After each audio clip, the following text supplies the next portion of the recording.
once you see it, you start to understand just how powerfully you can influence and persuade somebody about things that aren't the person.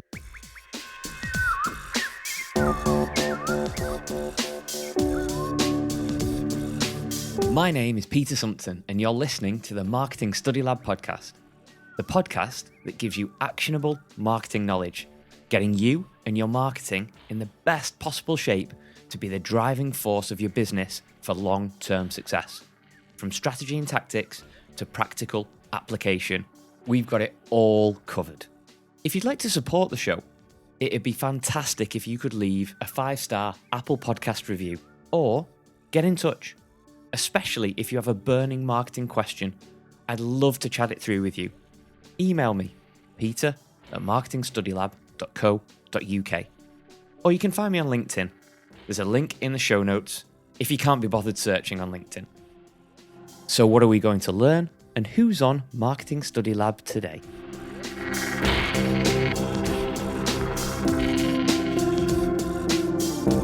Are you sitting comfortably? Well, you may not be after we chat to our next guest, as he's one of the top body language experts in the world.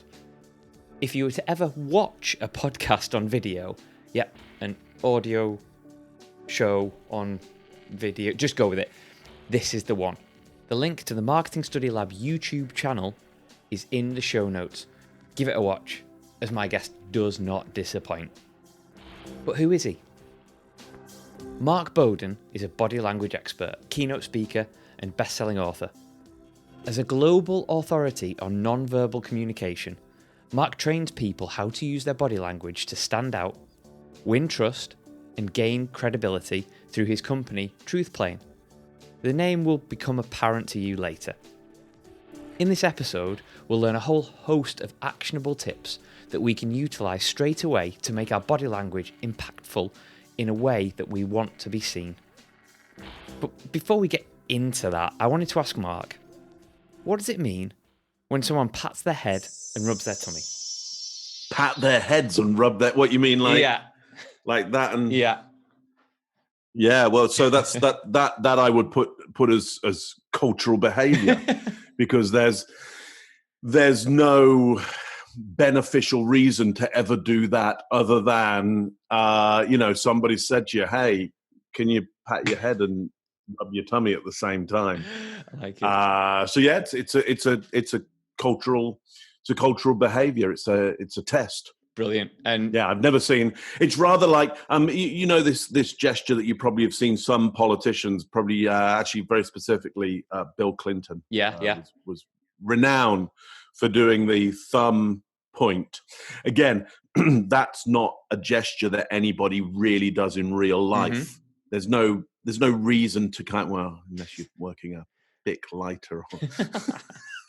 But there's no reason to do that. When we make a fist, we do that, for example, because it tucks the thumb behind here. The fist is obviously to hammer things like this or to punch things like this. And if your thumb is up there, you end up breaking your thumb or certainly spraining it. Yep. And so this is not a natural gesture that anybody would do. Patting your head and rubbing your tummy is not a gesture that anybody would do, other than it's a learnt behavior. Makes you look cool in the playground as well, to be fair. Right. Okay, let's get on to a more serious note. And can you tell us a little bit about your story that brings you to this point in your career, and explain what you're up to now? Yeah, so Mark Bowden, I'm an expert in human behavior and body language, and I help people all over the world stand out, win trust, gain credibility every time they communicate. And I do that through nonverbal communication. I help people specifically with the behaviors they can do on purpose in order to influence and persuade others, whether they're a leader or whether they're in sales, usually, or running organizations, be they for profit or not for profit. I'm helping people who need to win the hearts and minds of others do exactly that, but specifically through that channel of non-verbal behavior, simply because it's our best way of winning trust and credibility is with our behaviors rather than what we say. So how did I get to that? I was as a kid, I was obsessed by animal behavior and then human behavior. I then went into fine arts and was obsessed with images and how images change people's minds and exactly what an image has to do in order to change people's minds and influence and persuade. And then I got into moving images. And then I got into specifically, well, within a moving image and the human body, what does the human body have to do in order to influence and persuade others, but also influence and persuade you? What can you do with your own body in order to change your own mind and viewpoint and change other people's minds and viewpoint? So I've just been obsessed with that area. It's a fascinating human behavior. It's a fascinating area. You never run out of learning. Yeah, that's true. It fascinates me as well. Although I haven't got into any of the reasons or rationale behind it. But when somebody points something out to me, or you're listening to a talk or listening to yourself speak, and somebody tells you something, you're like, oh right, yeah, that makes sense. Yeah. Well, it's that lovely stuff of understanding yourself and understanding other people. Or certainly understanding things better, getting closer to an understanding. It's not that I'm here or my colleagues are here going, yeah, we totally know exactly how human beings work. And no, we're just getting closer to good tools and techniques and the truth of that than most other people, because we're thinking about it a little bit more. We're testing stuff out.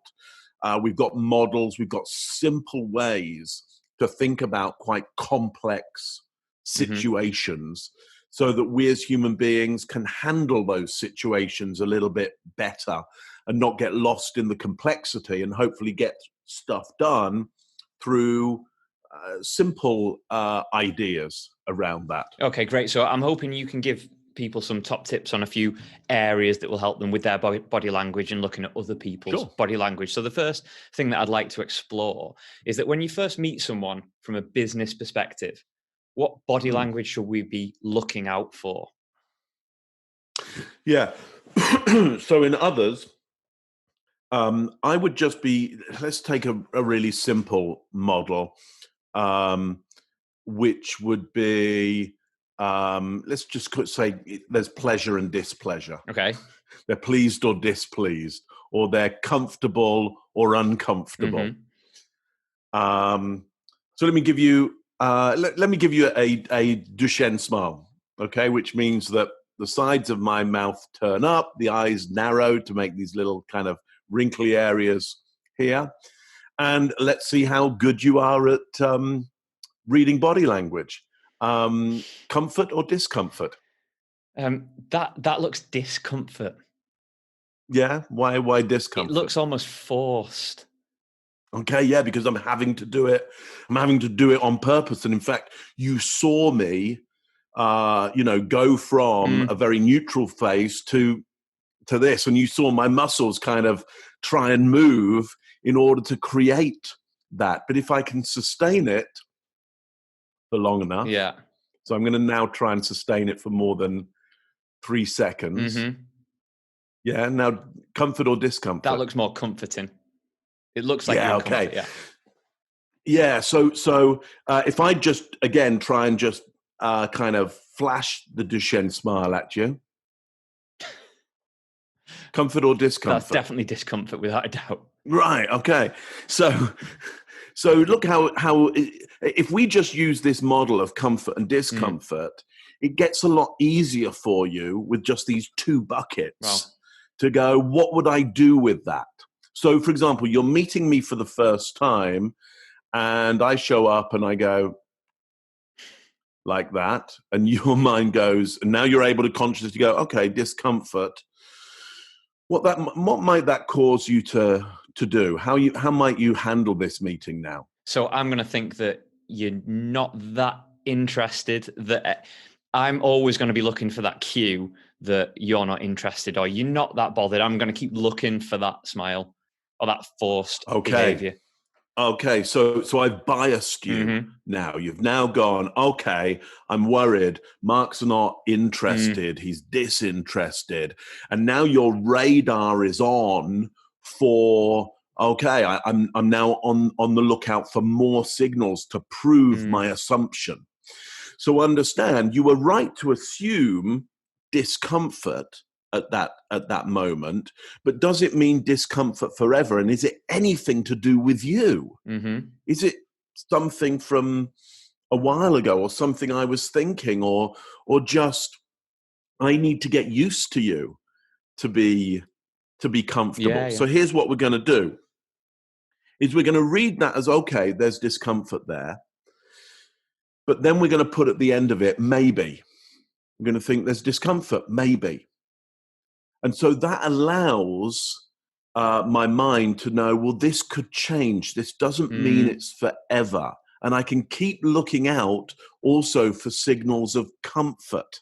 Okay, rather than discomfort. Okay? Because otherwise I'm just going to be biased. Yeah. Now, how could you check with me what the discomfort might be about? Is there any way that you can think off the top of your mind that you could check with me? So I'd be looking, if I thought somebody was disinterested or uncomfortable, I'd be trying to ask them questions or engage with them and get them talking. Might uncover something. Yeah, exactly. So now you start the interrogation process, which is you start asking questions. You know, hey, how you doing? What's been going on for you? What's and say we're meeting for the first time and it's business, and I think, okay, discomfort, maybe. So why don't I just open with a question about the meeting and go, so just want to check in with you. What are you hoping to get out of this meeting together? So I get you to prove yourself as to why you want this meeting. Okay. Because if you go, yeah, I don't know. I don't really know why we're having this meeting. It seems like a waste of time to me. I mean, it's just my manager told me I got to meet you, or, you know, the president of the company or the board say, I got to check you out as a vendor, but I don't get it. Then I can go, okay, right. I totally understand that. I get that. So we've started. So we've started this interrogation, this light interrogation process, and the nonverbal is just some keys around that to help us. And we're going to keep this idea of maybe in our mind as well, so we don't get too biased. Let me give you one more around comfort and discomfort. So I give you that flash of a Duchenne smile, like that, and you go, okay, discomfort, maybe. And then I do this. So comfort or discomfort? I always cross my arms. So I've always been told that's a negative thing. Now, for me, the way I'm viewing you now, I would see that as disinterested and discomfort. But in my own mind, I'm just thinking, well, I do that quite a lot. But that's just because I feel comfortable in that stance. But having said that, I'm looking at you and it's like, yeah, you don't want to be here. You got better things to do. Right. Okay. So you're right in that this is comfort. Okay. Yeah. Wow. Yeah. And what's happened is we've read too much on the internet that says closed. Doesn't mean closed. Yeah, it could be creating a barrier, but some of the barrier that it's creating is maybe more about the barrier that creates a bit of comfort for me. Okay, so we go, okay, comfort maybe. Okay, yeah. And again, we start interrogating based on that to get more information, so we can get more information about is this person comfortable or uncomfortable right now? Are they pleased or displeased? Are they open or are they closed? But again, we're just using these simple binary models because it's easy to place gestures in those, and we keep it open by using the idea of maybe. Does this make sense to you? Absolutely. So far? Yeah. So I love anything like this. It's so fascinating. Love it. But understand what we're trying to do here is keep it really simple. Yeah. Because otherwise, we can't get on with the conversation, and I can't do the interview or interrogation or sales meeting or leadership if I'm trying to look at the minutiae of like what's happening and what was that a micro gesture there, and he nodded his head there and did a slow blink. So so now that's really hard for most of us to do. Yes. I'm not saying it can't be done, but it's really hard for most of us to do. And given that the majority of people, tuning into this are not looking to be experts in human behavior and body language, you're looking for tools that you can use that will make a difference.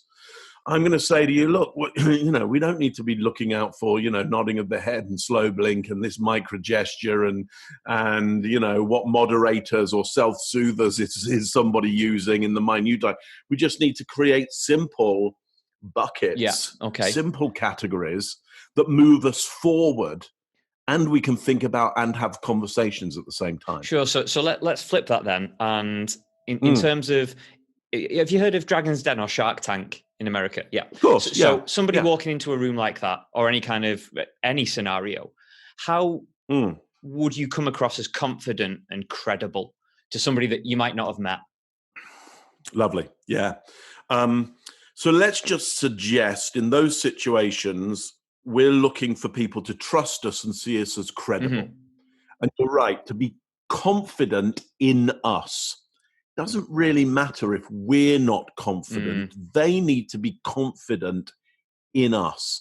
So they need to see behaviors that trigger them with an assumption about us that says, this person is confident, or I'm confident in them. I trust them and I see them as credible.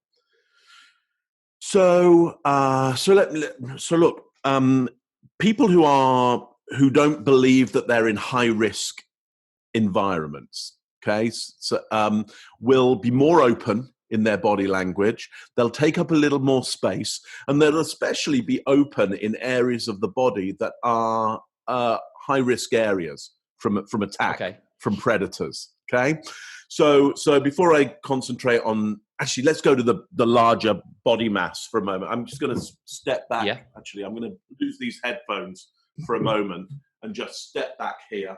Give you a better view of me. Sure. There we go. Hopefully the sound is still coming across, but all I'm doing for you now is open palm gestures at exactly navel height. And I'm really displaying this navel. I can do it with the jacket buttoned up. It doesn't need to be fully displayed there, but I'm doing open palm gestures at navel height as I speak to you right now. Yeah. And I just want you to think in your mind, how confident, calm, assertive, trustworthy, and credible do I come across? And now all I'm going to do is drop my hands down by my side, crunch in my stomach slightly.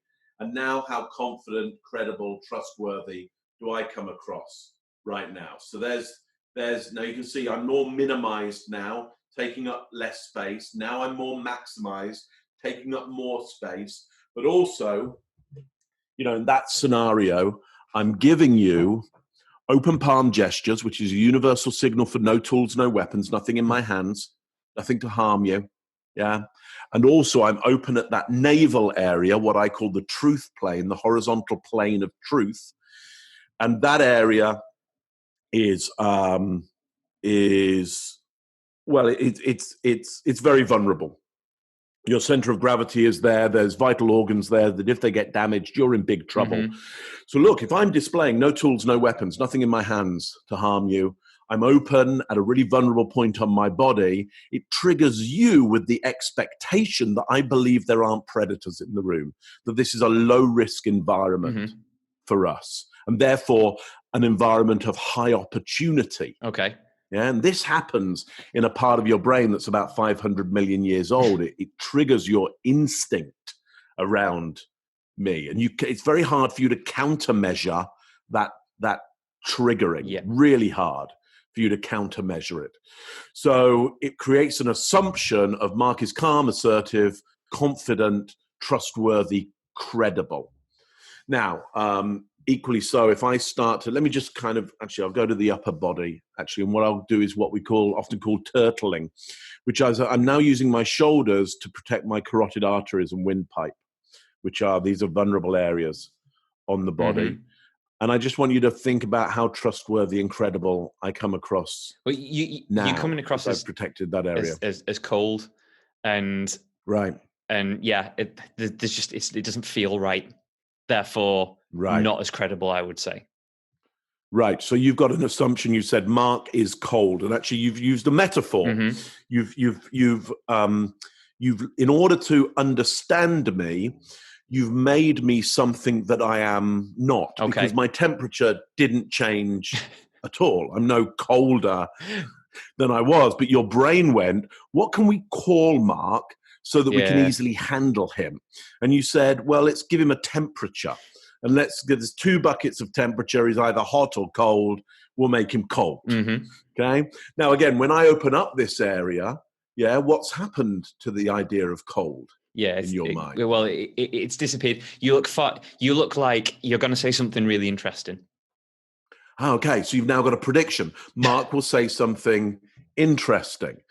So ultimately, with that prediction, you will make it fit. So look, on my desk, I've got a tape measure.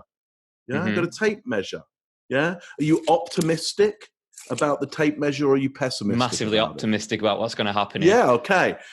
I'm just gonna do that turtling again. Okay, so you've now got this. Can you sense that your feeling has changed about? Oh, me? Yeah. I'm dreading you getting the tape measure. Okay, why? What's your expectation around the tape measure? It's going to be boring.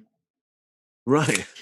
See how easy it is to influence and persuade you simply by using body language, because you construct your idea of the world based on what you see it doing and what, excuse me, how you hear it as well, and then you make the world fit. So I get a nonsense object, and you make that fit your assumptions about me. You go, well, the length will be bad, or the length will be good, the measurement will be good, or the measurement will be bad.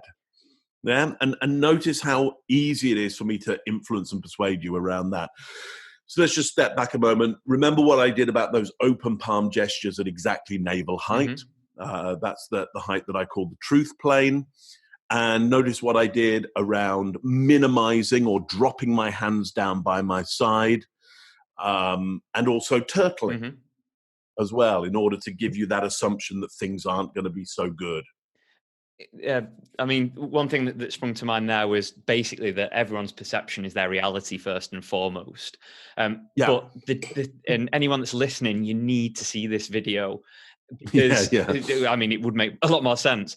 But the difference in just you open palms to not open palms was unreal in terms of my perception of how you came across.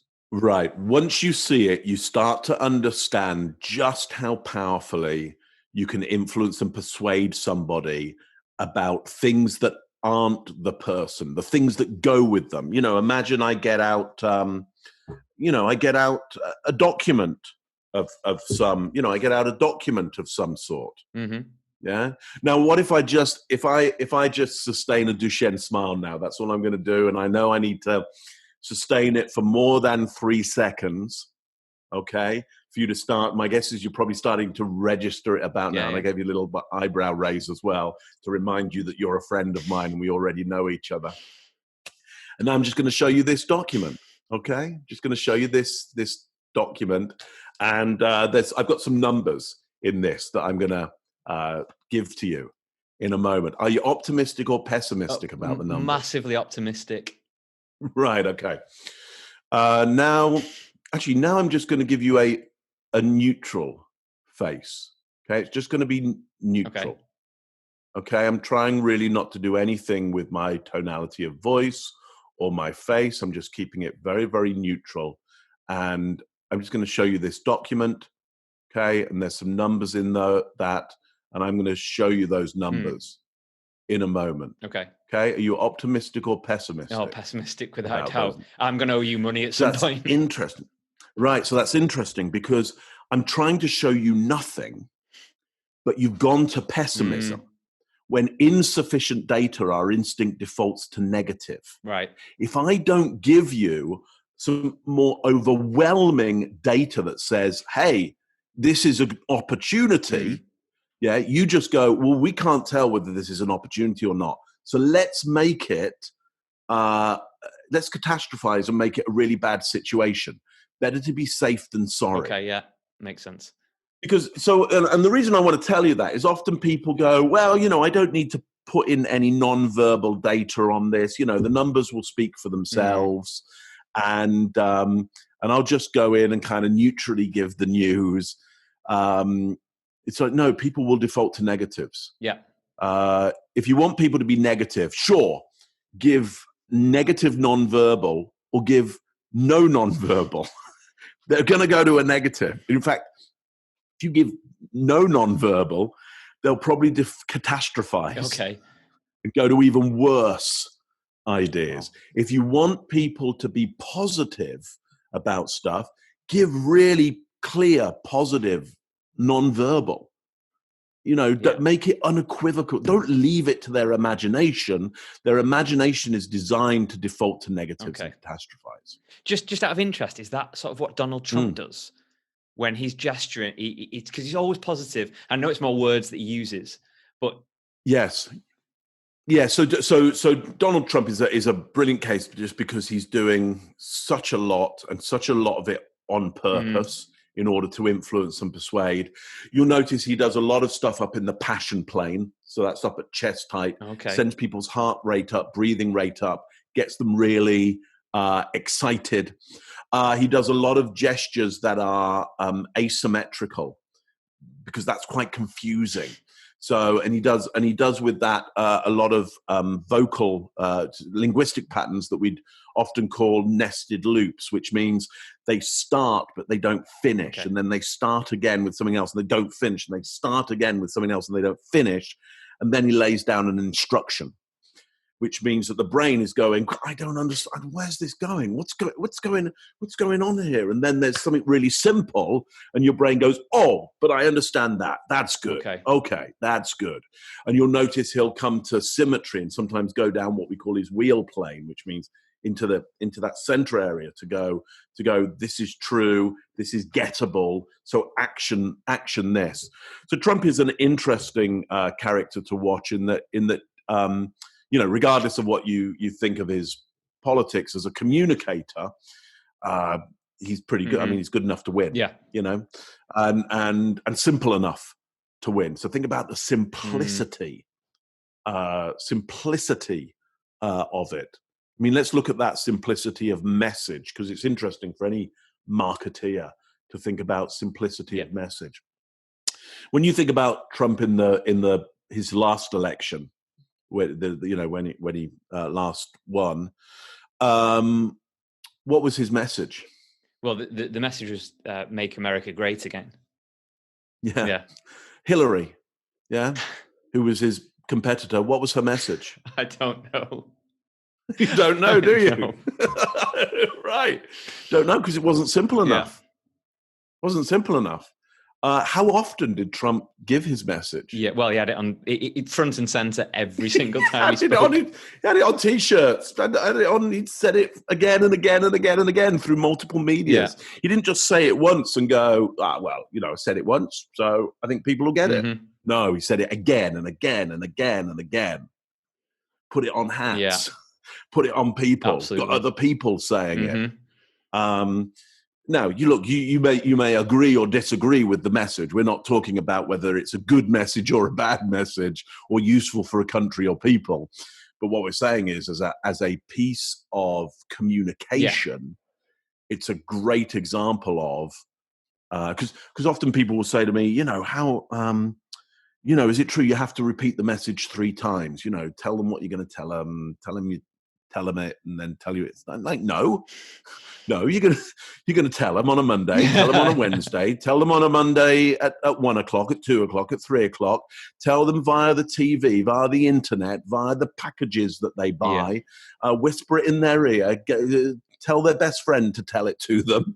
It's like you're going to try and tell them as many times as possible through multiple channels, because eventually they will start living that. Yeah. They'll start really experiencing. I love that. Like that, you've just kind of summarized marketing. So I'm not going to bother do any tutoring. I'm just going to play that last minute. It's just perfect. Do all that consistently. Do all that. Yeah. And now, of course, and anybody in marketing, of course, will say, well, I can't do it all. And yeah, of course, you can't do it all. You have a finite budget. Mm-hmm. So now what you start to do is go with the resource that I've got, time, money, channels, human power, whatever it is, time span to get it done. Then you start going, what is my best bet? And that's, I think, what we call strategy. Yes. But people might disagree with me, but that's like, what's my plan given the resource? Yeah. What's my plan? Because I can't keep on telling them through multiple channels every day. It's not just marketing that I always say to everybody, if you're ever stuck for anything to think about in terms of an exam, an assignment, or just general rules of life, it comes down to three things: time, money, resource. End of. Right. That is it. Right. Absolutely. And we find that we have tools, but certainly in industry, we get tools that are to help with that. Mm-hmm. Yeah. Ultimately. Let's take... let's take the telephone as it originally, was. Well, what was that? It meant that you could get to more people for less money quicker. Yeah. Like I didn't have to get on my horse, ride to the next town to go and speak to, my potential client or customer or somebody of authority that I needed to influence and persuade. Yeah. I could ring the switchboard and say, put me through to, and it was instant. Mm-hmm. Yeah. And so it obviously cost to use the phone, but the upside is that I could get to more people quicker for less resource. Yes. And that's what we're trying to do actually with the nonverbal tool, is to go, if we use this, can we get to more people quicker for less? Like, what is the economics of putting a little more emphasis on nonverbally what we're doing rather than all our emphasis on verbally what's going on? Sure. So we're in that... I'm going to stop saying Shark Tank Dragon's Den scenario, because that just provides connotations of something that's sweaty palms and people staring at you and all that kind of stuff. But if you're in a workshop, you're in a meeting, you're in any walk of life, and someone is not engaged with what you're saying or the conversation, how can you tell? I mean, I think that's obvious, but how can you tell? But is it possible to get their interest back? How do we start to do that? Or how can we tell we've done it? Yeah, sure. So first of all, how do you tell? What are their tells? What are their tells that they are disinterested? Well, there aren't any tells. Okay. Again, it's maybe. Right. Yeah. So they're working on their phone. Well, are they taking notes? I've had situations where I've gone on and done a keynote, and somebody of great authority has been there on their phone throughout. Yeah, and I've been thinking to myself, oh, well, this is it. I mean, they hate it, don't they? I once had the head political speechwriter in a talk of mine, and the people organising the talk were super excited because they look, we got the minister's speechwriter along. It's going to be, this is great. We're so pleased. And she was there on her phone all the time. And I'm thinking, oh, that's it. She hates it. She thinks she knows this stuff already, which then I'm going, of course, she doesn't. I'm a world expert in this. She isn't.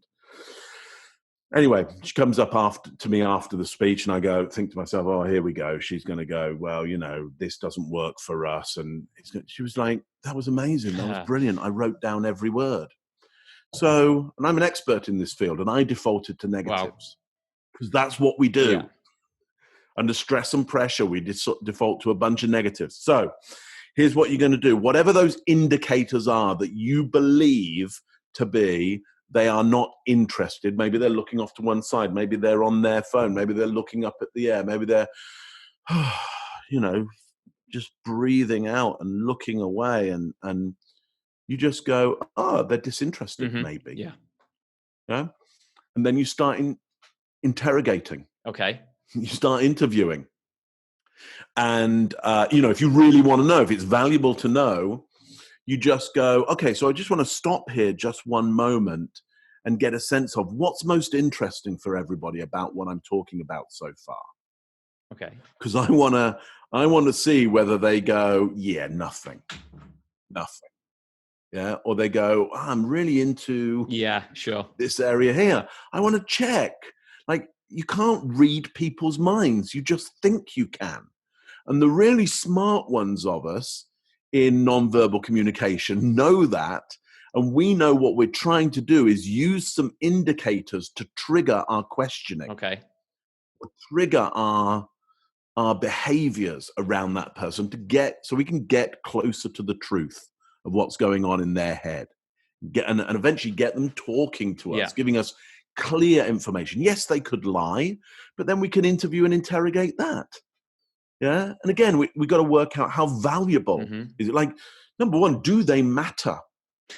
Because I might go, they're disinterested, maybe, but it doesn't matter. I like that. Yeah. Now, how would I gain their attention? It's really simple. I just ask them a question. That's all. The brain likes questions. Yeah. And it likes questions about its own viewpoints, especially things like, let's hit one that will really trigger the intelligent mind, is categorization. Okay. Yeah. So let me ask you a quick question. In marketing strategy, if you think about marketing strategy, what would be the number one thing that you think people should pay attention to? There are lots of things. I understand that. Sure. What hits number one for you? The target market.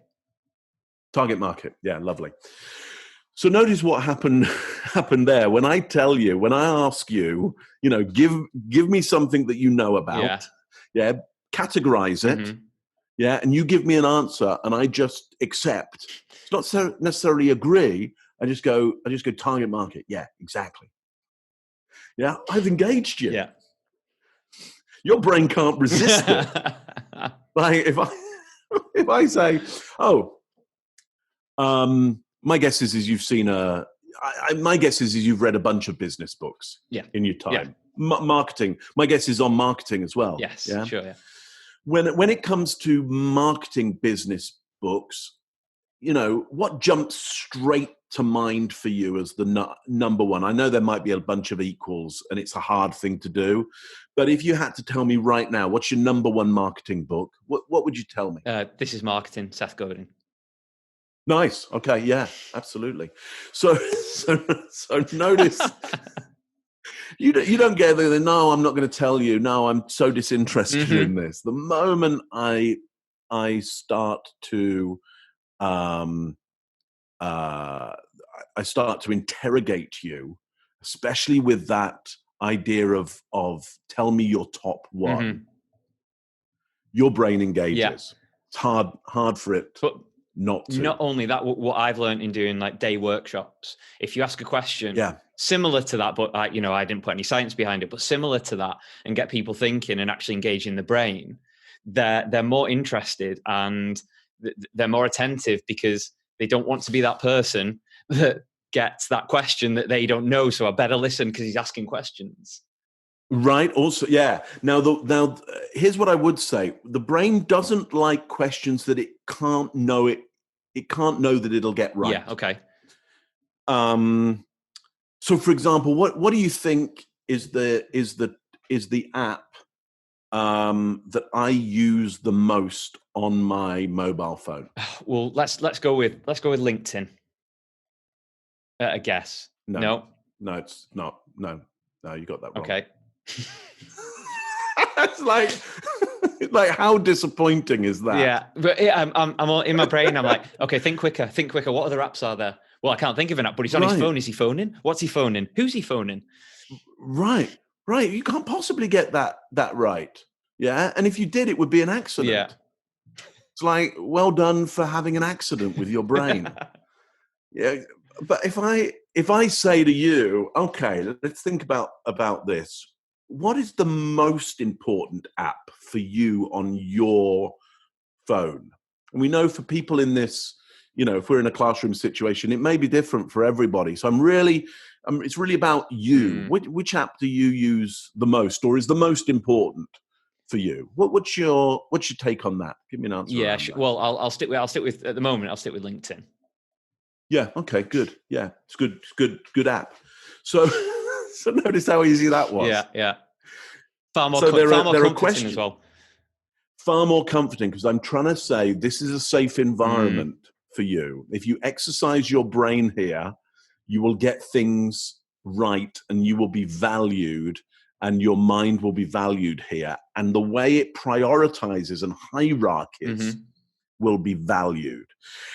Because the thing, when you say, hey, LinkedIn is my number one, that tells me about your priorities or how you want your priorities to be seen. Because either that's true or false, that it's, it may turn out, you're on TikTok more than you're on. But clearly you don't want me to know that. If that's true, you don't want me to know. Sure. You want to be seen as somebody where LinkedIn is the most. And that's okay. I'm like, okay, that's good. You want to be seen as that. I will accept that. So I use lots of accepting body language to make that it very safe for you to give me information. Okay. Again, that's part of interrogation and interview, is I make it very safe and comforting for you to give me information because I accept it. Love it.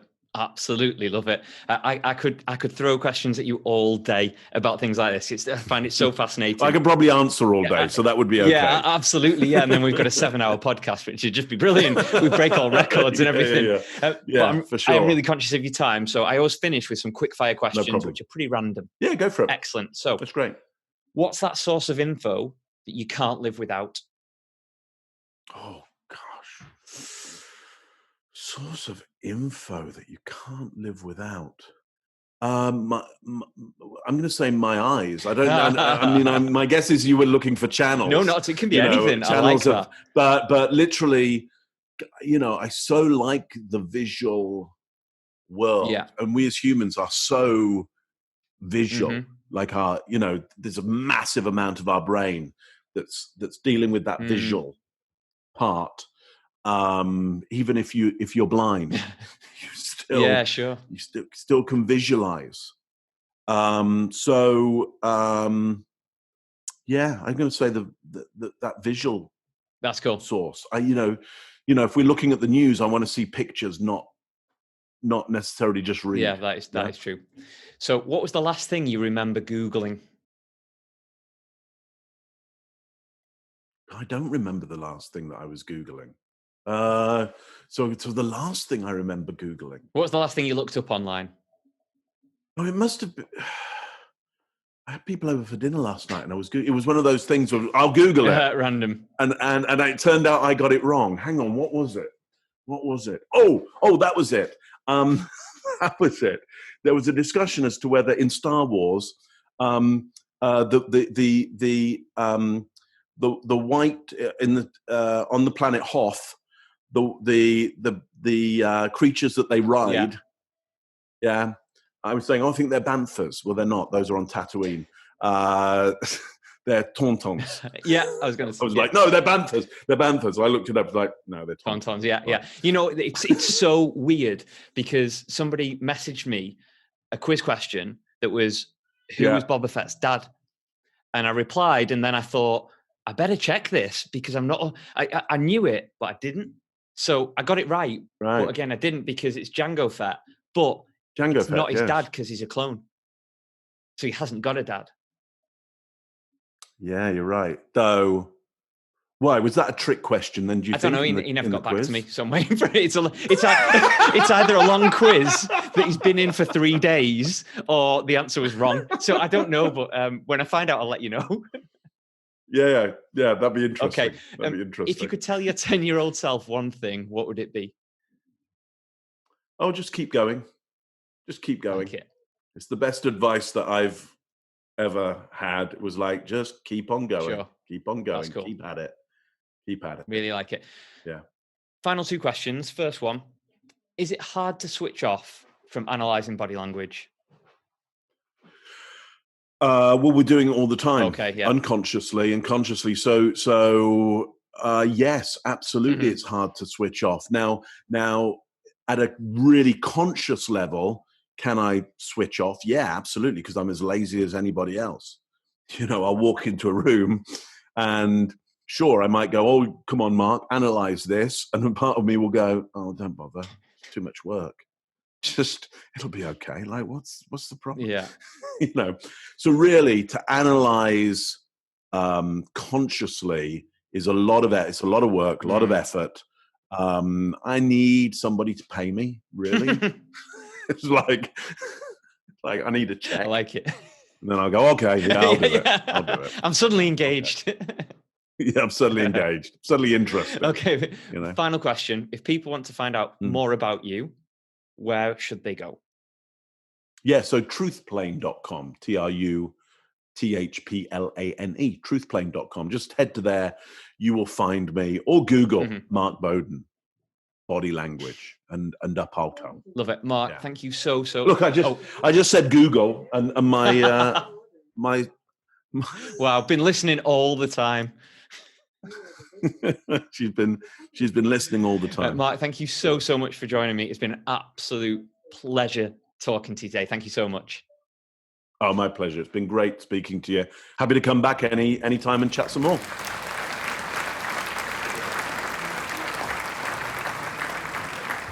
Well, once again, Mark, thank you so much for joining me.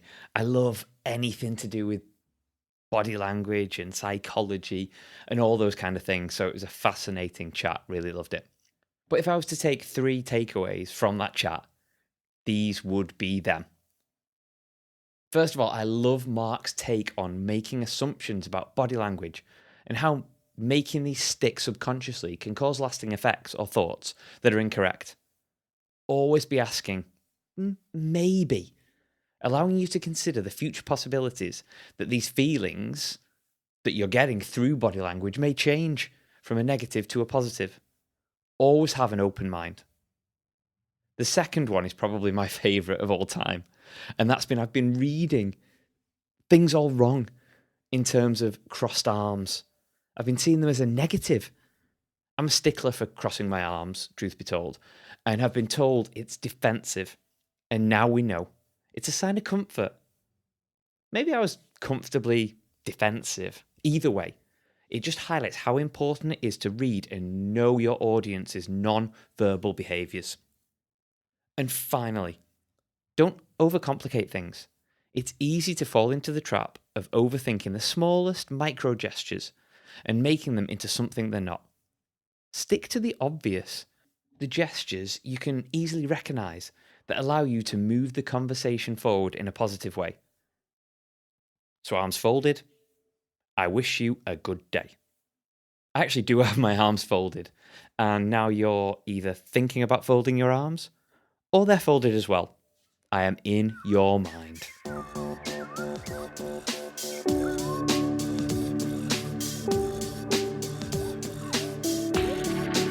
Thank you so much for joining us today on Marketing Study Lab. It really means the world that you're listening to this out there. And hopefully I've provided you some value. If you're looking to know more about what Marketing Study Lab does and is about, go to marketingstudylab.co.uk or get in touch with me personally, LinkedIn, Facebook, Twitter, or feel free to email me at peter@marketingstudylab.co.uk. Happy marketing.